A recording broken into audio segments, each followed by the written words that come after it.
Hello, my name's Jean Gross. I've been a teacher, an educational psychologist, and led a national charity involved in a government project called Every Child a Reader. One way or another, I've spent a lot of time working with children who struggle with reading and thinking about how best to help them. In this film, I'm going to be talking about my 10 top tips for helping struggling readers at home. Here's top tip number 1. If your child is struggling, the most important thing is to keep the anxiety levels down, their anxiety levels and yours. Learning to read involves complicated skills, and these can soon go to pieces if a child gets worried, just like yours probably did in the early stages of learning to drive, say, or mastering a sport if you got tense and anxious. Even if your child is not worried about their reading, they'll quickly notice your tense face or your ever so slightly impatient voice. So just don't go there. Breathe deeply, smile, find some funny books that you can both laugh at, and don't drag out reading sessions if they're stressful. Keep them short and sweet and focus on sharing a book with your child rather than hearing them read. Try to set aside time each day, 10 minutes or so, to read together using books your child has chosen from the library or books sent home from school.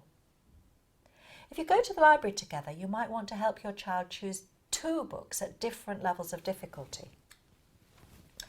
One might be a book you'll read together because it really interests your child but is too hard for them to read on their own. This might be a book about their hobbies or interests. Then also include a second, easier book which your child will be able to read independently. A good way to check on this is what's called the 5-finger test. Open a page of the book and ask your child to put 1 finger up for every word they don't know. If all 5 fingers have been used up, the chances are that the book is too difficult.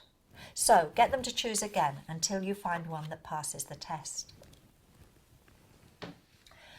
Do let your child read favourite books over and over again if they want to. Research shows this will really help them become more fluent readers. And let them read what most grabs their interest. Comics, magazines, information books, or text on internet sites can be just as valuable as stories. Turn the television and the radio off to help your child focus. And always start a new book by looking through it together and talking about what it might be about. Look at the cover, the contents page, the pictures. And as you do this, use words from the book you think might be difficult for your child to read and point them out. You might, for example, say, "Oh, I wonder what Winnie the Witch might be doing with this pumpkin. I wonder why it's amazing." This kind of chat helps the child by giving them a sense of what's in the book before they start to read it and preparing them for some of the words they'll meet. This means you're setting them up for success right from the start. My 3rd tip is to take turns to read. It's about how to help your child once you've done this initial walk through the book. Your child might want to read the whole book on their own, and that's fine if it isn't too difficult and it passes the 5-finger test. But if it's a book that is a bit hard, but still really interesting for them, or if they're at all lacking in confidence, it can be more fun if you and your child take turns to read. They might read 1 page and you the next, or you can both read out loud together, pointing to the words as you go. You can suggest that when your child wants to have a go on their own, they give you a nudge or knock on the table, and then you stop reading and let your child carry on alone until they make a mistake or get stuck. At this point, you join in again, both of you reading together until the child signals they want another go on their own, and so on. The important thing is to keep the flow going and keep your child interested and enjoying what they're doing. Tip number 4 is about praise. Again, think back to what it was like when you were learning to drive or mastering a sport. There were probably times when you wanted to give up, so you needed lots of encouragement. It's the same for reading. Notice what your child has done well and tell them, often. You might say things like, "You sounded that word out brilliantly, didn't you?" Or, "I really really like the way you read that bit in capital letters with a big voice.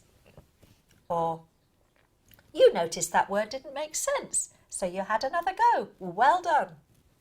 It may sound odd, but it is also important to react positively when your child is struggling or gets things wrong. You can make clear that mistakes are how we learn. They're essential. Look back on your own life. All learning starts with the ability to say, I do not know. So, when your child is stuck, say things like, well done, it's making you think, you're learning. Or, you've got a bit stuck, that's okay. What helped you last time this happened? Or, that's a hard one, good try. Let's read it together so you'll remember it next time. Now to tip number 5, which is about what to do when your child gets stuck on a word. The first thing to do is give them time. Don't jump in too quickly, just wait to see if they can work it out by themselves. If they can't, you have a choice. You might want to just tell them the word to keep the flow of reading going. Do this if they're looking really frustrated or losing interest. But at other times you can use simple prompts to help them when they get stuck, like prompting them to use their phonic knowledge to sound out the letters. Phonics is the approach teachers take to help children to read and write the English language. It teaches children that the sounds of English are represented by letters or groups of letters. You'll also often hear teachers mention something called synthetic phonics. Here, children are taught to read letters or groups of letters by saying the sounds they represent. So they're taught that the letter M sounds like M when we say it. Children can then start to read words by blending or synthesizing the sounds together to make a word. At school, they will be taught to say the sounds of a word quickly, in a clipped sort of way. K-at, not k-at. So encourage this at home too. Children will also, depending on their age, have been taught that sometimes a pair of letters make one sound, not two. For example, that when they see the letters O and A together, the sound will be O as in boat, or that A and I make A as in train. Again, encourage them to apply this learning when they read with you. There is lots of information on Oxford Owl to help you here. If there are sounds your child doesn't know, tell them the sounds. And then, when you've sounded the word out together, t, r, a, n, perhaps using phonic flashcards to show one sound at a time, say the sounds together very quickly, train, and then say the word train. This is called blending. Then run your finger under the word again and wait for the child to read it to you on their own. Sometimes, of course, none of this will work because you've come to one of those many tricky English words that don't follow phonic rules. Words like the, said, once and was, where the letters don't make the sounds you'd expect them to. In this case, you might encourage your child to sound out as much of the word as they can, then tell them the word and get them to repeat it. Many struggling readers have particular trouble with what is called phonological awareness, picking up the separate sounds in a spoken word, knowing when words rhyme, and being able to blend separate sounds into whole words. My top tip number 6 is to spend time at home playing with sounds. There are lots of simple games you can play to help build your child's phonological awareness and phonic knowledge. The obvious one is playing I Spy with My Little Eye, something beginning with, say, P. This is a good one for a car or a bus trip.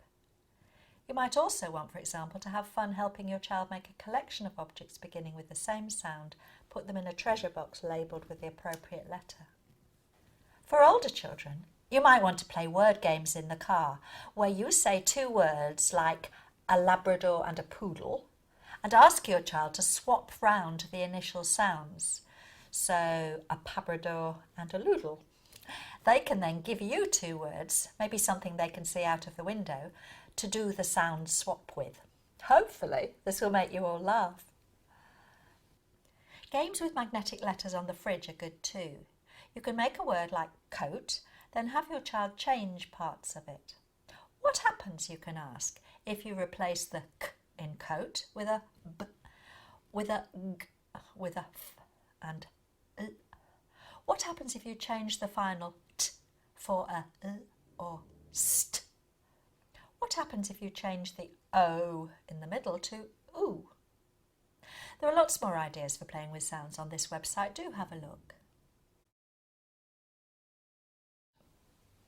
Top tip number 7 brings us back again to building your child's confidence. If they see their friends reading well and they can't, they may have started to think that they are stupid. Tell them they definitely aren't. Tell them about all the clever and famous people who've struggled with reading when they were at school. People like Einstein, Charles Darwin, Hans Christian Andersen, Orlando Bloom. It's a long list. You can make it clear that learning to read comes easily to some people, but for many others it doesn't. It's hard work.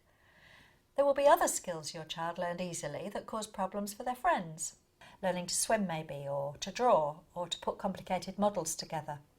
Everyone is different, and struggling to learn to read does not mean people are slow, or stupid, or lazy. Tip number 8 is about avoiding blame. When you listen to your child, it may seem to you that they're just playing up or not trying, being lazy. You'll see them read a word perfectly well one day, then forget it the next. But this is normal when we're learning a new skill. Our performance is always erratic to start with. We have to repeat something again and again and again before it sticks and becomes automatic. Tell your child this and let them know that you know that they are trying their best. Tip 9 is to keep on reading to your child, as well as listening to them read, for as long as they will let you. My own children still like what they call chapter books read to them at bedtime, right through their primary school years. For struggling readers, this is especially important, partly to make sure the child continues to see books as fun and interesting, but also to make sure they don't miss out on the things that other children learn from reading to themselves. These include new information, new vocabulary, and the way words and sentences are put together in print.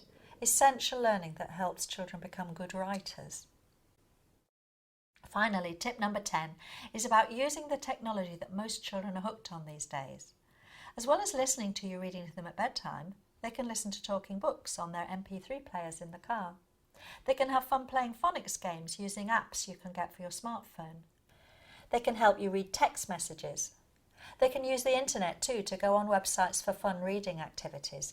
There are lots of great ideas out there, from podcasts to treasure hunts to quizzes and puzzles.